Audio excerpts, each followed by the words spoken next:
Deep trouble. What is the fuss about DeepSeek and why does it matter to HR? This has been such a fascinating piece of news to follow. If you've not been following this piece of news, DeepSeek was a large language AI, generative AI model released by a Chinese company I think a couple of weeks ago now. There's been so much news this year. I don't know, it feels like 6 months ago, but it probably was a couple of weeks ago.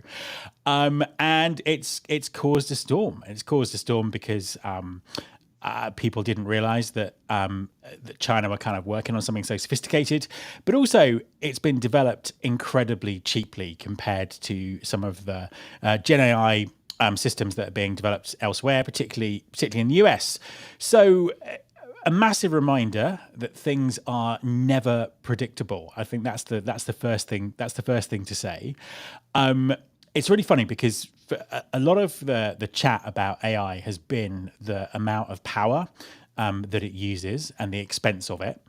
And, so much so that, a couple of weeks ago, there was a big announcement that the US were kind of signing off a $500 billion budget to build nuclear power stations to power the AI of the future. And then this has come along and kind of turned things on its head because it's been made much more cheaply.